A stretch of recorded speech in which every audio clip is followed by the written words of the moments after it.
তো গাইস, আমরা যখন প্রথমে একটি ইউটিউব চ্যানেল তৈরি করি এবং ইউটিউব চ্যানেল তৈরি করার সময় আমরা কি করি, অনেকেই কিন্তু আমাদের ইউটিউব চ্যানেলের প্রোফাইল পিকচার অ্যাড করি না, বা অথবা আমরা কোনো একটা প্রোফাইল পিকচার অ্যাড করে দিই, আমরা ভাবি যে এটা আমরা পরবর্তীকালে চেঞ্জ করে নেবো। বাট দেখা যাচ্ছে আমরা যখন আমরা চেঞ্জ করতে আসছি, এখানে কিন্তু অনেক রকম নতুন আপডেট এসছে এবং আপডেটের ফলে কিন্তু বিভিন্ন ফিচার চেঞ্জ হয়ে গেছে, এবং যার ফলে কিন্তু আমরা চেঞ্জ করতে পারছি না বা আমাদের চেঞ্জ করতে কিন্তু অসুবিধা হচ্ছে।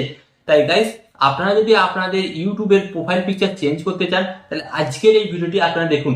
কারণ আজকের এই ভিডিওতে আমি আপনাদের ঘরে খুব সহজ এবং সরল নিয়মে দেখিয়ে দেবো যে আপনারা কিভাবে ইউটিউবের প্রোফাইল পিকচার চেঞ্জ করতে পারেন। তো চলুন ভিডিওটি কন্টিনিউ করা যাক। বাট ভিডিওটি কন্টিনিউ করার আগে আপনাদের কাছে করবো ছোট রিকোয়েস্ট, ইউটিউবের টিপ অ্যান্ড ট্রিক্স পেতে অবশ্যই চ্যানেলটিকে সাবস্ক্রাইব করুন। তো চলুন বন্ধুরা, ভিডিওটি কন্টিনিউ করা যাক। তো গাইস, আপনারা কিন্তু এখানে দেখতে পাচ্ছেন আমি কিন্তু আমার মোবাইলের স্ক্রিন অ্যাড করে নিয়েছি। তো গাইস, এখানে আমি আপনাদের বলি, এখান থেকে আমি সরাসরি আমার মোবাইল থেকে ওয়াইটি স্টুডিও অ্যাপটি ওপেন করছি। তো এখান থেকে ওয়াইটি স্টুডিও অ্যাপটা ওপেন করলে আপনারা কিন্তু খুব সহজে বুঝতে পেরে যাবেন যে আমার প্রোফাইল পিকচার এখন কোনটি আছে। তো গাইস, আপনারা দেখুন আমার কিন্তু প্রোফাইল পিকচার এটি আছে। তো আমি কিন্তু আপনাদের সামনে ইনস্ট্যান্ট কিন্তু এটাকে চেঞ্জ করে দেখাবো। ওকে, তো আপনারা জাস্ট এখান থেকে ব্যাক হবেন। ব্যাক হওয়ার পর আপনাদের ঘরে কি করতে হবে, আপনাদের মোবাইল থেকে যে ইউটিউব অ্যাপটি আছে অফিসিয়াল, তো ইউটিউব অ্যাপটিকে আপনারা ওপেন করবেন। তো এখান থেকে কিন্তু আমি আমার মোবাইল থেকে ইউটিউব অ্যাপটি ওপেন করলাম। এন্ড ইউটিউব অ্যাপটি ওপেন করার পর আপনাদের ঘরে কি করতে হবে, ফার্স্ট অফ অল এখানে যে দেখতে পাচ্ছেন আপনার চ্যানেলের লোগো, তো লোগো অপশনে আপনাদের ট্যাপ করতে হবে। এন্ড লোগো অপশনে ট্যাপ করার পর আপনারা এখানে একটি অপশন পাবেন। এখানে আমি আপনাদের ঘরে দেখাচ্ছি, এই যে ভিউ চ্যানেল, তো ভিউ চ্যানেল অপশনে আপনাদের ঘরে ট্যাপ করতে হবে। এন্ড ট্যাপ করার পর কিন্তু আপনাদের সামনে একটি নতুন অপশন আসবে। তো এরপর আপনাদের ঘরে কি করতে হবে, এরপর আপনারা দেখতে পাচ্ছেন এখানে এই যে পেন্সিল মতন আইকনটা আছে, এই পেন্সিল মতন আইকনে আপনাদের জাস্ট একবার ট্যাপ করতে হবে।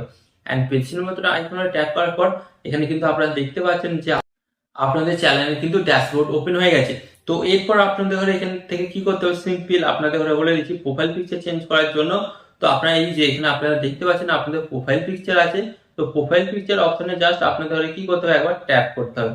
তো ট্যাপ করার পর কিন্তু আপনাদের সামনে একটি নতুন পেজ ওপেন হয়ে যাবে। তো এখান থেকে আপনাদের ঘরে কি করতে হবে, সিলেক্ট করতে হবে যে আপনারা আপনাদের কোন ফটোটি বা কোনটিকে আপনাদের নতুন প্রোফাইল পিকচার হিসেবে অ্যাড করতে চান। তো এখান থেকে কিন্তু আপনাকে সিলেক্ট করে নিতে হবে ফার্স্ট অফ অল।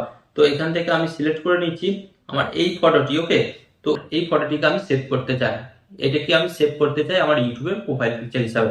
তো জাস্ট এটাকে এবার আপনারা ছোট বড় করে নেবেন আপনাদের ইচ্ছা মতন। তো এটাকে আমি আমার ইচ্ছা মতন ছোট বড় করে নিলাম। ছোট বড় করে নেওয়ার পর আপনাদের ঘরে এখানে কি করতে হবে, নিচের দিকে একটি অপশন দেখতে পাচ্ছেন সেভ অ্যাজ প্রোফাইল পিকচার, এই অপশনে আপনাদের ঘরে জাস্ট ট্যাপ করতে হবে। এন্ড ট্যাপ করার পর কিন্তু কিছুক্ষণের মধ্যে কিন্তু আপনারা দেখবেন এটা কিন্তু আপনাদের প্রোফাইল পিকচারটা চেঞ্জ হয়ে গেছে। তো এখান থেকে আমি জাস্ট রিফ্রেশ করলাম। রিফ্রেশ করার পর কিন্তু আপনারা দেখতে পাচ্ছেন এখানে কিন্তু অলরেডি চেঞ্জ হয়ে গেছে। বাট আমি ওয়াইটি স্টুডিওতে গিয়ে দেখবো এটা অ্যাকচুয়ালি চেঞ্জ হয়েছে কিনা। তো জাস্ট আমি এখান থেকে ব্যাক হলাম। ব্যাক হওয়ার পর আমি কিন্তু এখান থেকে ওয়াইটি স্টুডিও অ্যাপটিকে ওপেন করছি। অ্যান্ড ওয়াইটি স্টুডিও অ্যাপটি ওপেন করার পর আই হোপ আশা করছি চেঞ্জ হয়ে গেছে। তো গাইস, আপনারা দেখুন ওয়াইটি স্টুডিও অ্যাপটি ওপেন করার পরও কিন্তু এখানে কিন্তু চেঞ্জ দেখাচ্ছে। হ্যাঁ গাইস, তো এইভাবে কিন্তু আপনারা খুব সহজেই আপনাদের ইউটিউব চ্যানেলের প্রোফাইল পিকচার চেঞ্জ করতে পারেন। তো গাইস, আই হোপ এই ভিডিওটি আপনাদের অনেক হেল্প করেছে। তো এই ধরনের হেল্পফুল ভিডিও পাওয়ার জন্য আপনাদের ঘরে কি করতে হবে, জাস্ট ভিডিওতে একটি লাইক দিয়ে ভিডিওটিকে শেয়ার করে দিতে হবে। অ্যান্ড আপনাদের ঘরে একটি কথা বলবো, আপনারা যদি চ্যানেল নতুন হয়ে থাকেন অবশ্যই কিন্তু চ্যানেলটিকে সাবস্ক্রাইব করে দেবেন। অ্যান্ড এখানে আমি আপনাদের আরেকটি কথা বলবো, টিপ অ্যান্ড ট্রিক্স দেবো আমি, বাট ইউটিউবার হবেন আপনি। টিপ অ্যান্ড ট্রিক্স দেবো আমি, বাট ইউটিউবার হবেন আপনি।